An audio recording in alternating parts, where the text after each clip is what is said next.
The room was overjoyed, even at a loss for words, is an understatement. Since taking office, President Biden and Vice President Harris have made clear that they will not stop working until every American wrongfully detained or held hostage around the world is reunited with their family. As an administration, we're proud to celebrate the return home of over 70 such Americans from places around the world like Afghanistan, Burma, Gaza, Haiti, Iran, Russia, Venezuela, Rwanda, and elsewhere. Today's exchange is a feat of diplomacy that honestly could only be achieved by a leader like Joe Biden. At his direction, the professionals in our national security, foreign policy, and intelligence community worked tirelessly and relentlessly to secure the release of 16 individuals who were detained in Russia. The 3 American citizens, 1 American green card holder, 5 German citizens, and 7 Russian political prisoners in exchange for 8 individuals held in a combination of the United States, Germany, Norway, Slovenia, and Poland. The president was himself personally engaged in the diplomacy that brought this about, including multiple conversations with Chancellor Scholz, with the other leaders of the countries who provided some of the Russians as part of the exchange, and most recently, as has now been reported, calling the Prime Minister of Slovenia early in the afternoon of Sunday, July 21st, to coordinate the final arrangements, to make the final piece of this deal fall into place. There is no more singular or concrete demonstration that the alliances that the president has reinvigorated around the world matter to Americans, to the individual safety of Americans, and to the collective security of Americans. And we're deeply grateful to our allies who supported us in these complex negotiations to achieve this outcome. And while I'm standing at this podium, the president is reaching out to give personal thanks to the leaders of Germany, Poland, Slovenia, Norway, and Turkey. And honestly, guys, I can just say this was vintage Joe Biden, rallying American allies to save American citizens and Russian freedom fighters, and doing it with intricate statecraft, pulling his whole team together to drive this across the finish line. His goal has always been to put the families first, the families who are enduring an unimaginable ordeal. From the president on down, we've stayed in regular and routine touch with them. I spent a lot of time with the families of Evan and Paul and Alsu. And most of the time, as you can imagine, those are tough conversations. But not today. Today, excuse me. Today was a very good day. And we're going to build on it, drawing inspiration and continued courage from it for all of those who are held hostage or wrongfully detained around the world. And that includes Mark Fogel, who we are actively working to get his release from Russia as well. And there are others being held in Syria, Afghanistan, other countries around the world who we are working to get released. And just on a personal note, I want to say that this is the culmination of a monumental level of effort and level of skill by my teammates across the national security enterprise. My colleagues here at the NSC, my colleagues at the Central Intelligence Agency, my colleagues at the State Department. These are dedicated, talented professionals who are not in the headlines, who don't get to stand at a podium like this one. And it was at the president's direction that they built and pulled off the most intricate, expansive deal of its kind in memory. So they know who they are. I salute them. And every American should be proud to have those kind of people standing up on their behalf and on behalf of American security. While this has unfolded, we've been closely monitoring the events in the Middle East as well. Since October 7th, we have worked to deter and prevent escalation into a wider regional war. That risk has always been there. That risk is there now. And we are determined to engage in deterrence, defense, and de-escalation to try to ensure that we do not have a wider regional conflict or escalation that goes unchecked. So I'm happy to get more into that in response to your questions. And with that, I'll turn it over to you. Yeah. Thanks, Jake. Whose idea was it to try to go big and bring everyone home at once instead of going for a simpler one-for-one type deal, and why? That's a great question, which I don't feel entirely comfortable answering because this was an organic process involving a lot of people across our government. But what I will say is this. The president sat us down on a regular basis over the course of the detentions of Paul, Evan, and Alsu, and really pushed us to think about what configuration would actually work to make this happen. And it was through an iterative process of back and forth with various of the allies I mentioned, with engagements with our Russian counterparts, where we were making proposals, getting responses, that this all came together. And so I would say that if you had not had Joe Biden sitting in the Oval Office, I don't think this would have happened. But as I said in my remarks, there were a lot of other people who played a central role in building out the pieces of this and then executing on that. And the execution phase of this, to get this level of coordination together, to have those planes all land on the tarmac at the same time from multiple different countries with so many different individuals coming from Russia and going back to Russia, really extraordinary. And I think, you know, team effort can be a cliche, but I think in this case it's a warranted description of what happened. And was Alexei Navalny supposed to be a part of this deal before he died in prison? So we had been working with our partners on a deal that would have included Alexei Navalny.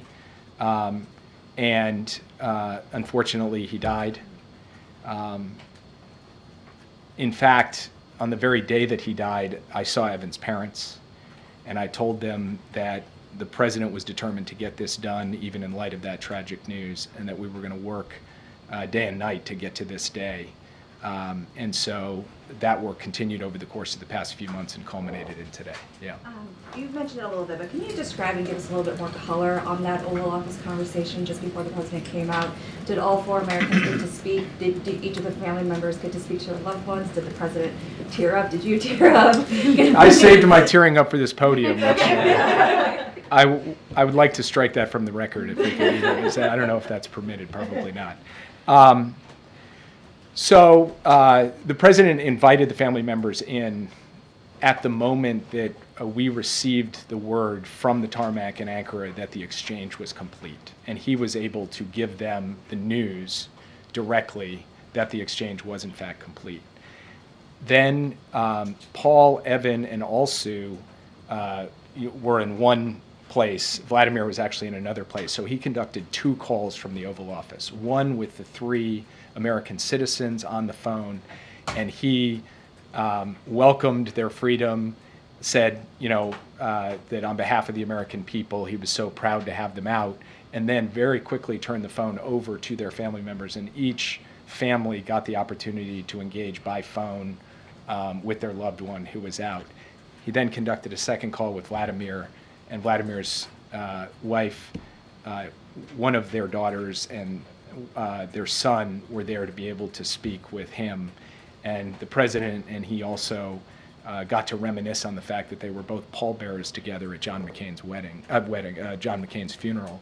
And so it was a kind of extraordinary personal exchange in the Oval Office. And the family members were both overwhelmed, of course, by the events of the day and also standing there in the presence of the U.S. president at the Resolute desk. So it was quite a moment. And can you talk about how the administration tries to make sure this doesn't incentivize more arrests of innocent Americans beyond what the president said, advising people not to go abroad in certain places, especially because you're looking at this inherent imbalance between releasing or between securing the release of innocent Americans in exchange for rightfully convicted criminals, including a murder? Look, it's a fair question. It's a question that we grapple with every time that we look at the hard decisions involved in one of these exchanges. It is difficult to send back a convicted criminal to secure the release of an innocent American. And yet, sometimes the choice is between doing that and consigning that person basically to live out their days in prison in a hostile foreign country or in the hands of a hostile power.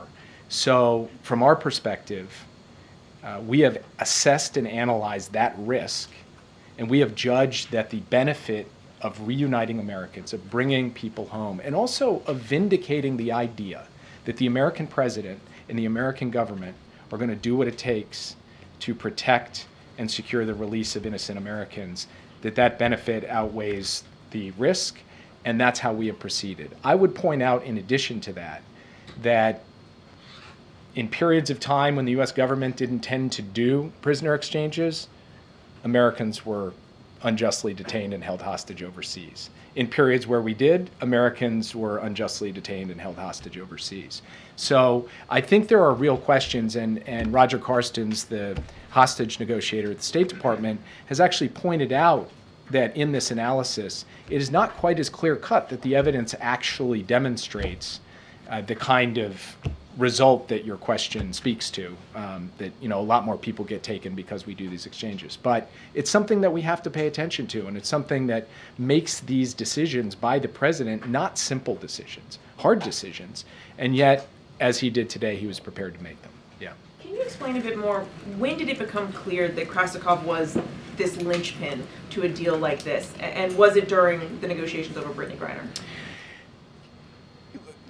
When you're engaged in a negotiation and one side lays down a position, there's not like a light bulb moment when you say, okay, that position is immovable. That has to be tested, and alternatives have to be suggested, and proposals get put on the table and rejected, and new proposals and rejected. So it is less of a aha moment, okay, now we know, and it's more something that you accumulate through the experience of the negotiation. And so over the course of this negotiation, we did reach the conclusion that Krasikov was a key. You've discussed, obviously, the president's involvement, direct involvement in all of this. Can you talk us through any involvement that the vice president had? Was she also speaking directly to other leaders and allies? So as I said in my opening comments, both President Biden and Vice President Harris have made the return of unjustly detained American hostages an absolute priority. And in this particular case, Vice President Harris actually had an opportunity to engage with Chancellor Scholz earlier this year at an opportune and timely moment at the Munich Security Conference, where she talked about this issue with him. That followed on a conversation that the president had just a short time before that, and it was in the run of high-level engagements and a back and forth that the president and the chancellor were having that Vice President Harris was actually able to sit face-to-face with Chancellor Scholz and talk through the elements of this. And then I've sat in the Oval Office more times than I can count over the course of the past years, providing briefings and updates on this and getting peppered with questions by both the president and the vice president, thinking through the strategy, iterating the approach, which she was a participant in very much, a core member of the team that helped make this happen. Jay, two quick questions. One, as it relates to the president's interactions with Chancellor Scholz. It's been detailed to us, but maybe from the podium, you could help us understand. Chancellor Scholz had to make a big sacrifice, giving up Krasikov here, a Russian criminal. What specifically did the German chancellor say to President Biden about his willingness to do this? Well, I will leave that to Chancellor Scholz because I think for important and sensitive conversations, leaders should speak for themselves. The White House said, he said, for you, and then he said, I will do this. Is that fair? And if so, can you at least detail that? I can confirm that he did say that, but I thought you were asking sort of to elaborate in greater detail, which I'm afraid I don't feel comfortable doing because he can speak to his conversations with the president. What I will say, and President Biden made this point when he spoke to the press just a short time ago, that relationship between the president and the chancellor, a relationship of respect, a relationship of genuine friendship, had the character of being able to work through this sensitive issue in a way that wasn't kind of antiseptic or professional. It was two guys actually trying to figure out a solution.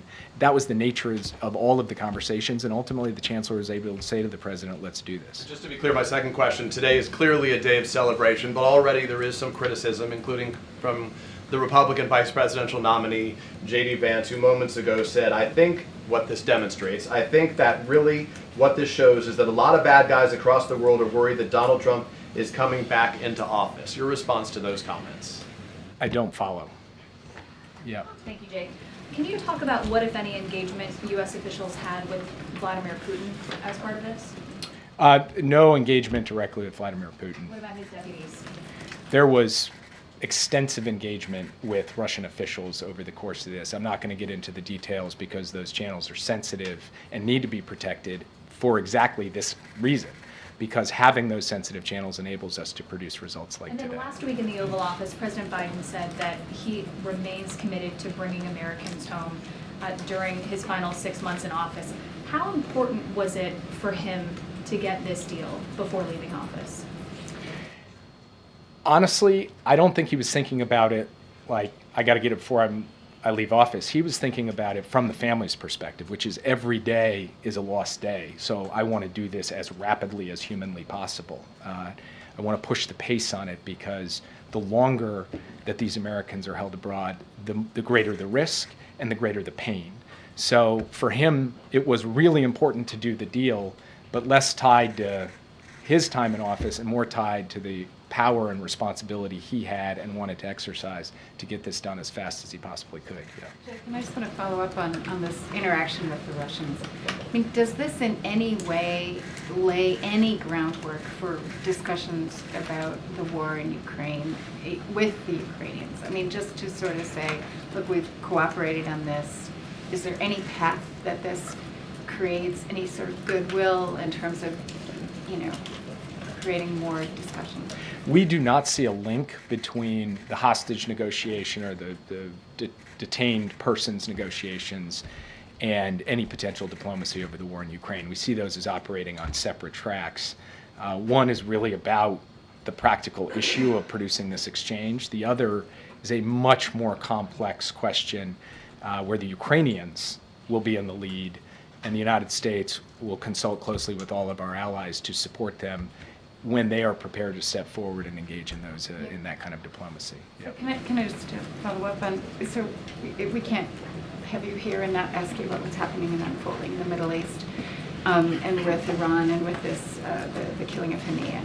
Can you please just give us your assessment of how high the temperature really is and how great the risks are now of an all-out war or a bigger war?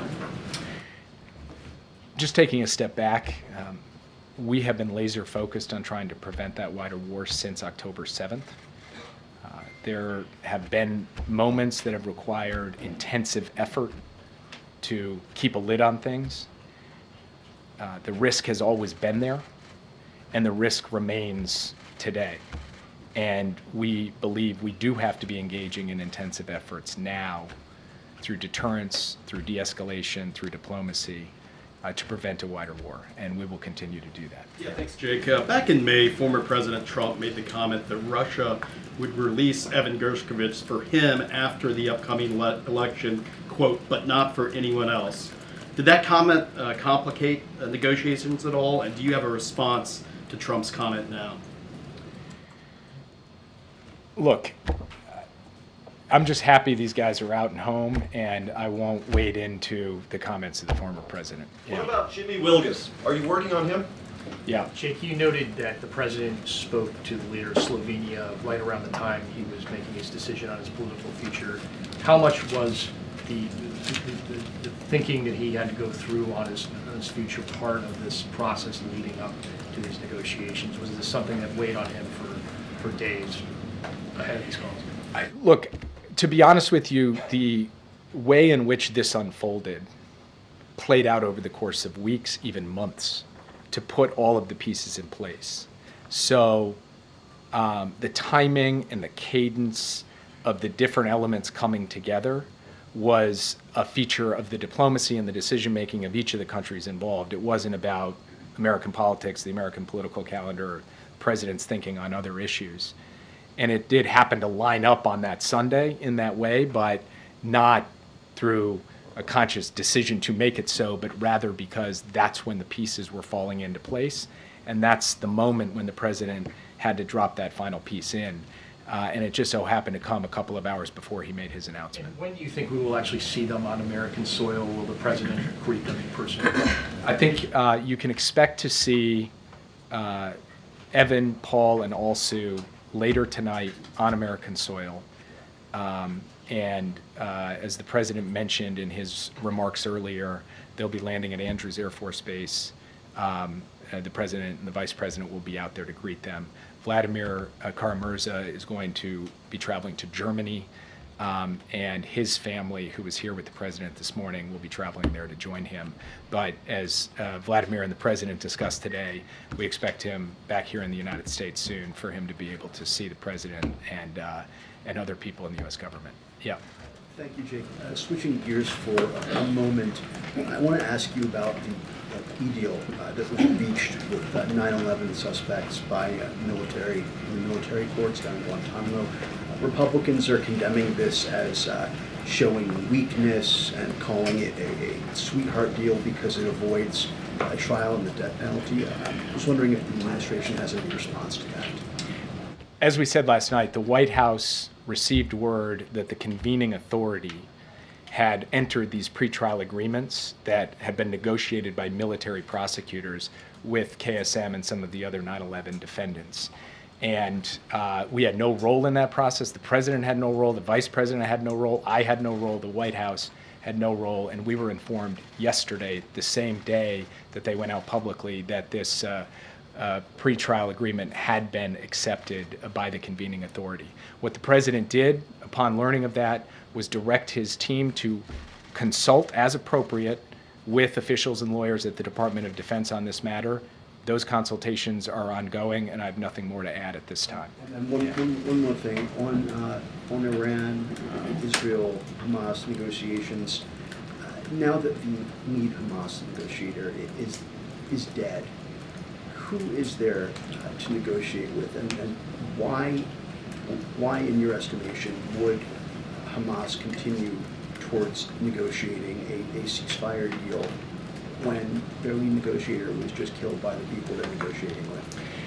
It is too soon to tell what the impact of his death will have on the negotiations, and so I'm not going to speculate on that, especially in light of the broader dynamics and set of events unfolding in the region right now. What I will say is this: the ceasefire and hostage deal is the pathway to ending this war. It is the pathway to getting all of the hostages home, including the American citizen hostages who are relentlessly focused on getting home, and we remain determined to get it done.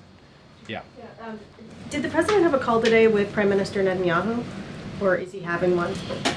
I believe the Israeli government has put out that they're having a call. We had not announced that yet, but in fact, the president is intending to speak with Prime Minister Netanyahu later today. They have not spoken yet. Yeah. And is the president going to express any displeasure about not having a heads up about the attack on the Hamas leader, or these other big things that have happened in the last few days with Israel taking countermeasures? So I'm not going to preview the president's message before he has a chance to speak directly to the prime minister, and then if I had to predict, I probably will be tight-lipped about the readout afterward. Yeah.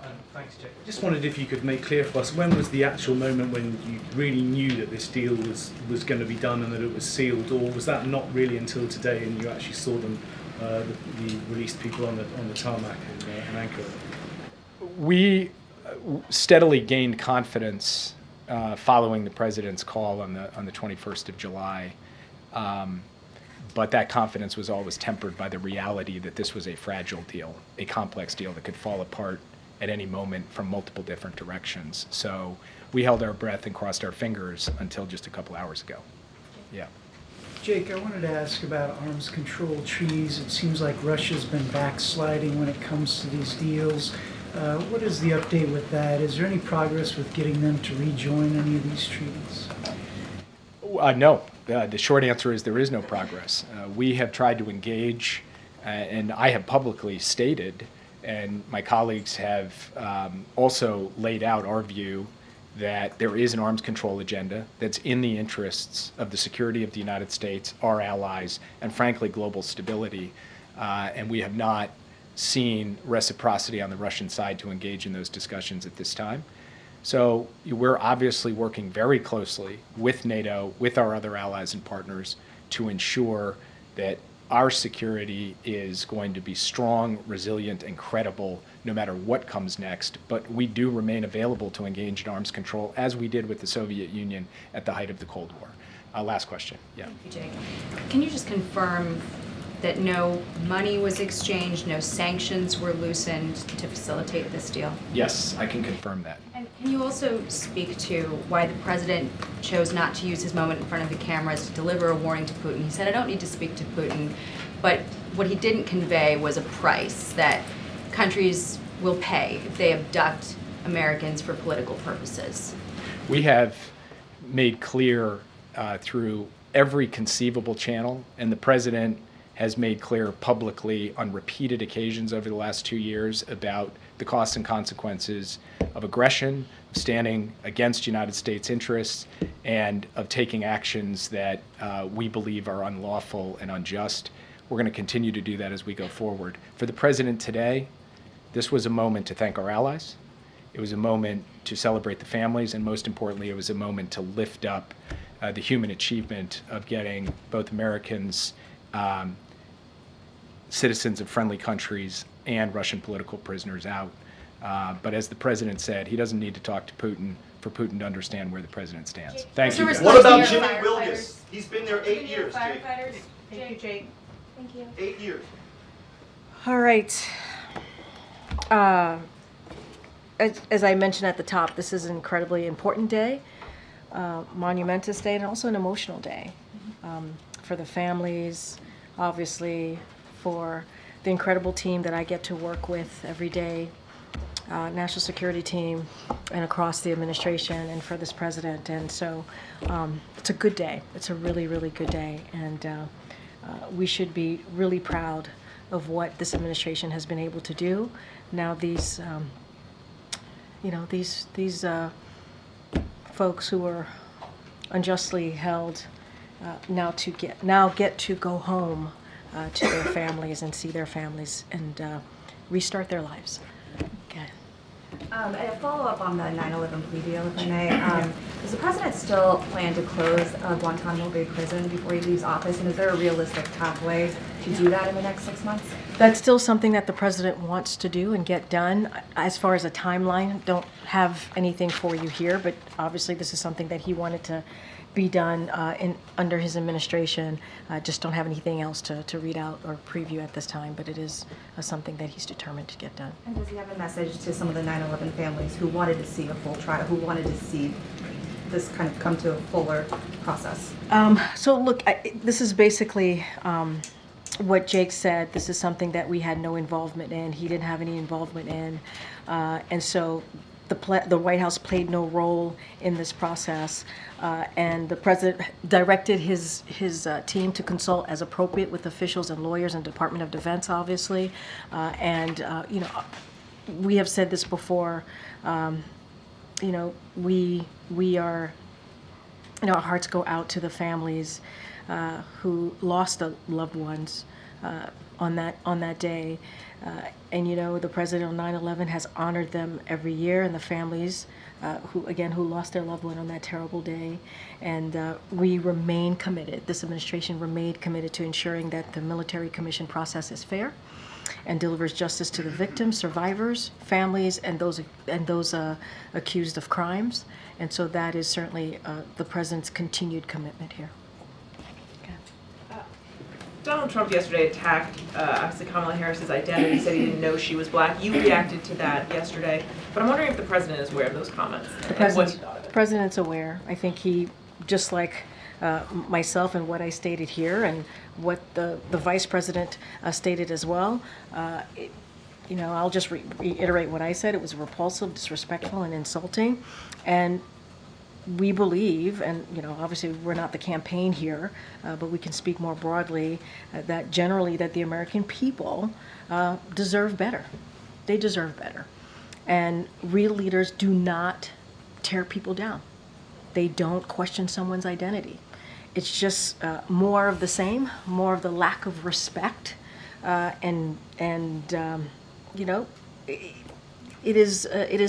couldn't be more inappropriate. And he also believes that the American people deserve better. He deserves better. You have a president who has spent the last 4 years and more talking about unity, talking about respecting each other, talking about bringing people together. That's what this president believes. And you see that in any policy that he talks about, right? Whether it's the economy, healthcare, make sure that we respect each other, dignity. That is what the president is about. I'll leave it there. Yeah, Jackie. Thank you, Karine.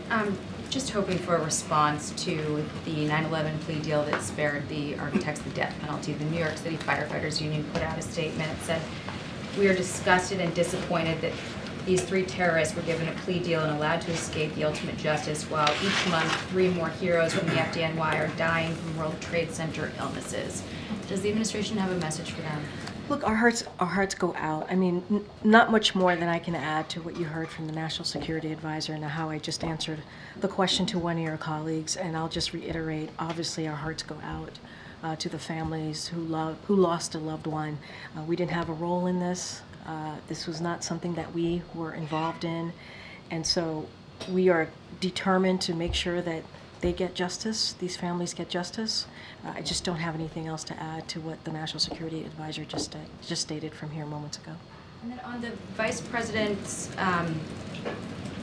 presence tonight, is she going to be around for any of the evening when we expect the detainees to come back to the U.S.? Is she going to be part of this? Again, Jake Sullivan, National Security Advisor, just literally confirmed that she would be part of this when they land tonight at JBA, and so the president and the vice president will be there to greet them. So you just heard this from Jake Sullivan. And I wanted to follow up with Jake, but didn't have a chance. It sounded like he almost took a swipe at the vice president, said that if Joe Biden wasn't in the Oval Office, I don't think this would have happened. Was that a swipe at her relative inexperience or some sort of... Oh, I see what you're saying.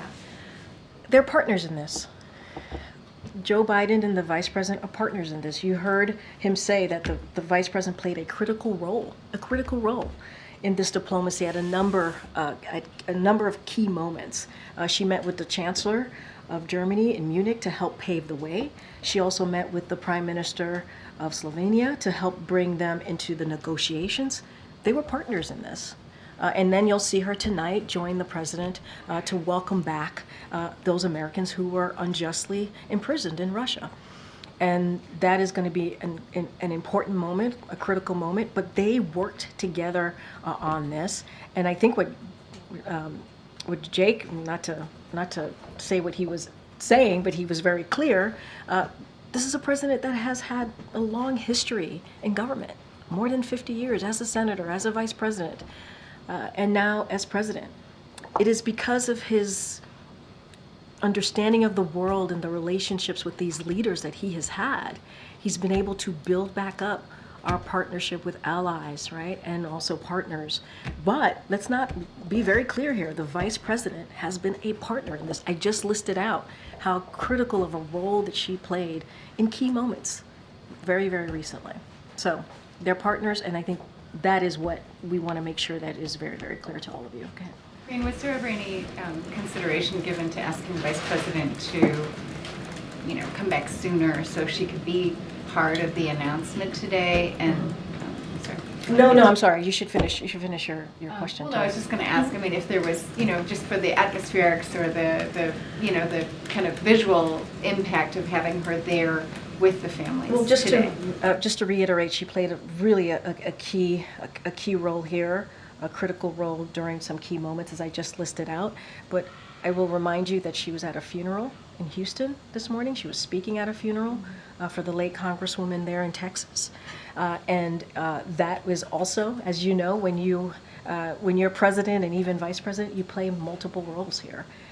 And so she'll be coming back today, if she's not back already, and she'll be joining the president and the families as they get to welcome their loved one back from after being unjustly imprisoned in Russia. I just have one more question about the 9/11 plea deal.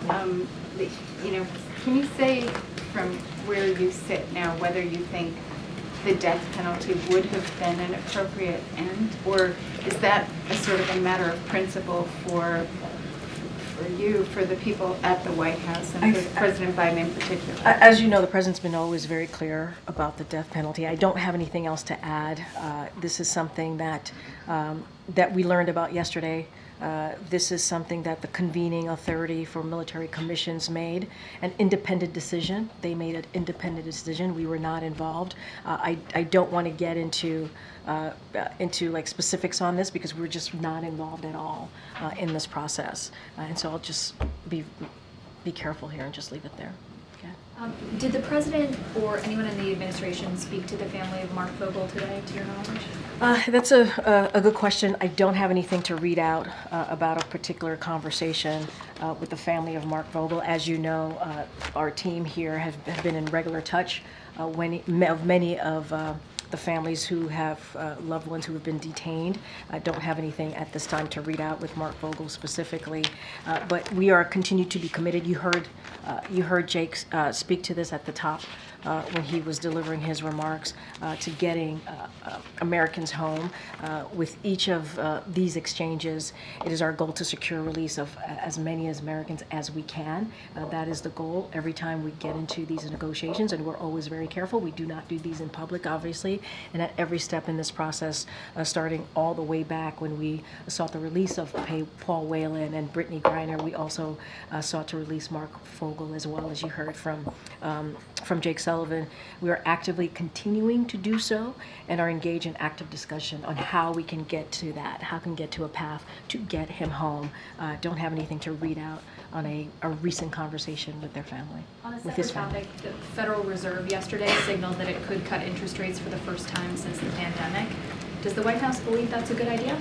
Not going to comment on any monetary policy decisions or potential decisions by the Federal Reserve. They are independent. We respect that, and so I'm not going to comment on that. Okay.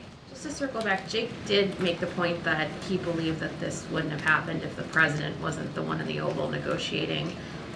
So can you tell us a little bit more about how he's thinking about this very clear work to seal up his legacy, and balancing that with having to support the vice president, campaign for her even, and see her as and treat her as a partner in a subject where he clearly has, a lot more experience? So I'm not denying that Jake said that. Obviously, I'm reveal some of his thinking about how he's got to balance this. I think you have to look at this in separate pieces, right? The president has been president for some time. I used to say this all the time: with age comes experience, right? And I think that's important to note. And he's had relationships with many of these leaders that are currently, out there in this present time, in present day. What I also want to state is that the vice president has been vice president for 3.5 years. She has been part of this administration, obviously, not just part of it, but a partner, and has developed her own relationship with world leaders, with our allies and partners. And I think that's important to note. She was part in having conversations with the Chancellor of Germany, for example, in starting to get us on a path for what we're seeing today. And so obviously we feel that she's immensely qualified. That's why the president endorsed her. That's why she is certainly a partner to him, but also is doing her part in the next, being careful here, in the next 4 months. So I'll leave it there. But look, they are partners. They talk regularly. I think I would say they've learned from each other, right, with this partnership over the 3.5 years. But this is also a vice president who's been a senator, who's been an attorney general, again, a vice president for almost 4 years, and has been in conversation, in critical, important conversations that matter to the American people pretty regularly with the president, having her by the president's side. And I think that matters. I think that matters, and that's important. Go ahead, Karen. Karine, can you tell us about the condition of Evan, Paul, Alsu, and Vladimir? How is their health, and did that come up when they had those phone calls in your office? I'm not going to get into details or into specifics or speak about their health. Obviously, they will be landing here in short order in a couple of hours, so you all will be able to see, at least you'll see them for yourselves, but I'm not going to speak to their health from here, not from this podium. Describe that they've gone through a lot. Did they They talk have. to... They were imprisoned, Yeah. unjustly so. Did they talk about that in their phone call to the Oval Office? I'm not going to get into further details to what the National Security Advisor shared here today. I'm pretty sure that when the time permits, they will, I'm sure, at some point, if they wish to, they'll speak for themselves. Get it. Yeah, thanks, Karine. So Germany got 12 citizens back on this. Were they negotiating with the Russians, and was this two negotiations that merged, or did this generate out of the U.S. talking about the U.S. Prisoners? Look, I think we've laid out in pretty detail on how this occurred. Obviously, the U.S. played a leading role in this, and we are certainly very grateful to our allies that worked with us on this. Obviously, I talked about Germany, Slovenia, and so I don't have anything beyond what we've already shared with you on this. I don't want to get into specifics or details. We have already shared how this came about. Look, this is an important day. This is an important day. And truly, as I've been asked a couple times, because of this president's leadership, we have been able to get this done. We have been able to get home about 70 Americans who were unjustly imprisoned and held in the last 3.5 years. That's because this president has shown his commitment, and the vice president has shown their commitment on doing that. And I think it sends, today and many other days that we've been able to get this done, it sends a message to the American people that we will put them first, always, as it relates to foreign policy, national security, making sure that we are getting Americans home. And I'll leave it there. Are there going to be any events here at the White House with the prisoners, the American prisoners who are coming back? I know we're going to Andrews. No, I hear you. I can't speak to anything this evening. I mean, obviously they're going to be landing here this evening, and my guess is they're going to want to see their families, hold their families, hug their families. It's been a long journey for them, not just getting home, but these past couple of years. And that is my guess, is that's what they're going to want to do. This is an emotional day. This is an emotional day. And it's a good day. We should be really, really proud of what this administration has been able to do. And don't have anything beyond that. Yeah, Garen. Yes, Karine. Congresswoman Sheila Jackson Lee is being laid to rest today in Houston, and one of her signature bills in Congress was H.R. 40, which, as you know, would create a commission to study the issue of reparations for African Americans. She took up that mantle from Congressman, the late John Conyers, and after more than 30 years of this bill being introduced, Congress has yet to be able to pass this bill. And as a result, Congresswoman Jackson Lee, when she was still alive, she urged, along with advocates for President Biden, to take executive action. Though the White House has repeatedly said that the president's position is that it should happen through Congress, I do wonder, given with only 6 months left of his administration and to honor her legacy, whether the president is more amenable to taking executive action, especially given the fact that he announced those Supreme Court reforms that came from a similar commission. Look, Congresswoman Sheila Jackson Lee, who the president had an opportunity to go to Houston earlier this week to meet with her family, to offer up his condolences in person, and you saw the statement that he put out after we learned of her passing. She was a hero. She was beloved, obviously, by the people in Texas and Houston and the community that she represented, but also beyond that.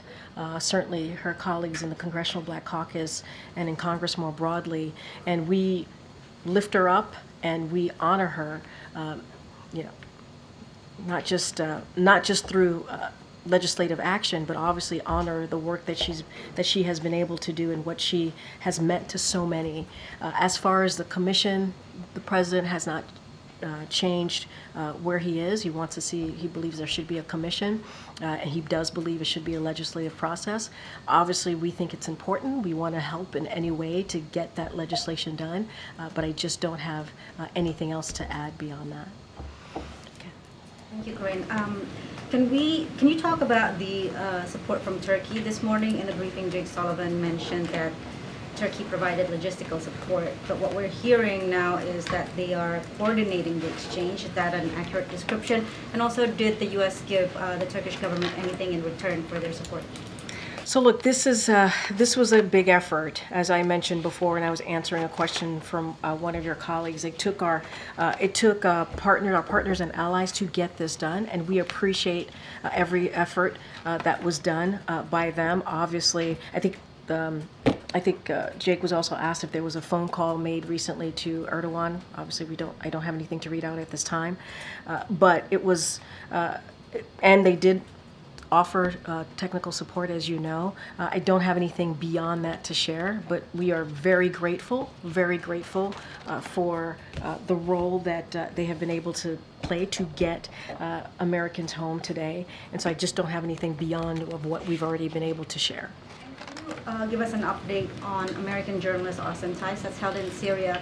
And also just beyond that, I mean, obviously our network, we're very grateful and relieved that Alsu is freed, but there are other journalists in our network and who may not be Americans. You know, we have colleagues held in Belarus, in Russian-occupied Crimea, in Myanmar, families of Uyghur journalists held by China. Again, these are not American journalists, but would the White House be able to say a position on their team? So look, I'm not going to go by person and take a position, but the President's been very clear on the importance of the freedom of the press, of the importance of journalists being allowed to do the work that they should be doing, right? Being able to report and see, you know, what is happening on the ground wherever they are and reporting and making sure they are freely able to do that. And the President has those tough conversations with leaders that he meets privately, and we've been very clear publicly about supporting journalists and the work that they do and being able to do that work freely and not be intimidated and without violence. And so that's something that we're going to continue to be very, very clear about. You just listed out a bunch of names. I don't want to go point by point on these names, but more broadly, we believe in the freedom of the press. This is important to us. We believe it's part of our democracy, and we want to see, not just here, it's important to see that obviously across the world. I don't have anything specific for you at this time. When it comes to Americans being unjustly held, wrongfully detained, as you have seen from this president in the last 3.5 years, he's going to do everything that he can. I think today is a perfect example. Bringing home 70 Americans over the last 3.5 years is a perfect example of this president being committed to bringing home Americans who have been unjustly held. I think I'm going to have to wrap it up pretty soon. Go ahead, John. Thanks a lot, Karine. When the president announced 2 Sundays ago that he's withdrawing from the race, and that he's not running for another term, there were some that described him as a lame duck president. How does this news today, this joyous news at the White House, answer those critics describing President Biden in that fashion? Well, I'm glad you call it joyous news, because it is. This is very, very good news.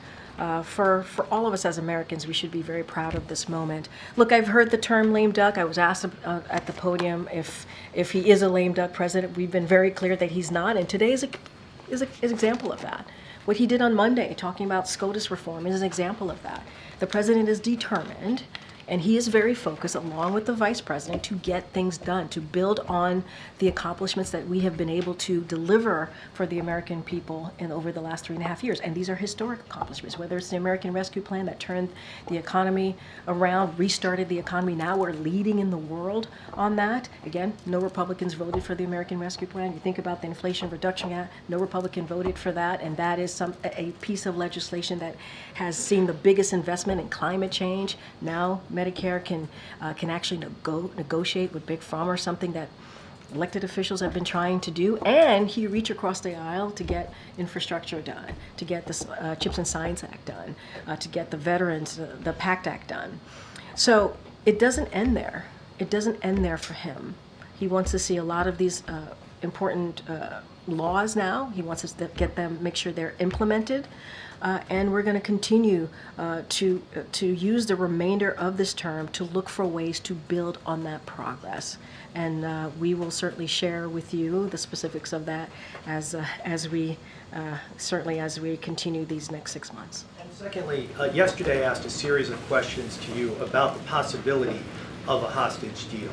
At the time that I asked you those questions, were you aware? Yes. You were Yes. aware. And so, given that you just didn't want to answer that truthfully, you didn't want to despoil the process of the I said I had transfer of nothing. hostages. I said I had nothing to share. You have to understand. You have to understand. This is a critical. As these things are moving, it is important. Our main focus is to make sure that we get these Americans home safely. I would hope, as a journalist, you understand that. It is important that they get home safely. That is our number one priority. Number one priority. And now that they are on their way home, the families were here. The families, the president, the vice president will get to greet these Americans when they land here tonight. This is a huge, huge, monumentous day, emotional day, and it is important. That is our goal, to make sure that they get home safely. All right, thanks everybody. Thank you.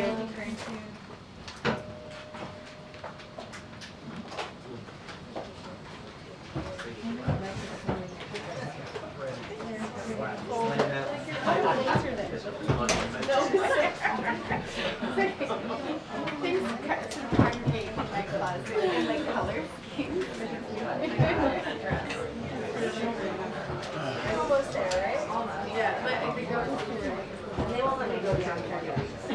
That's good.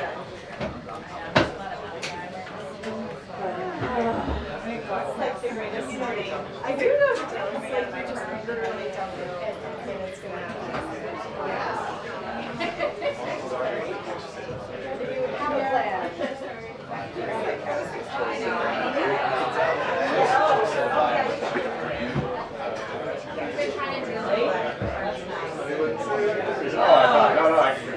I thought you were asking another question. Oh,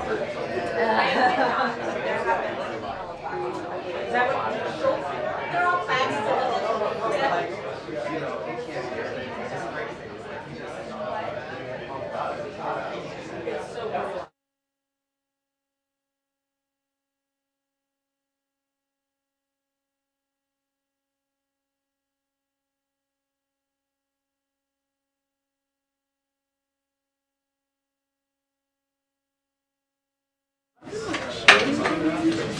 There were some cheers, but I don't know if that was judgment. In the group, it's not just the... Well, I mean, the staff was there, who knows what kind of stand I mean, they said certain registered were allowed to be there,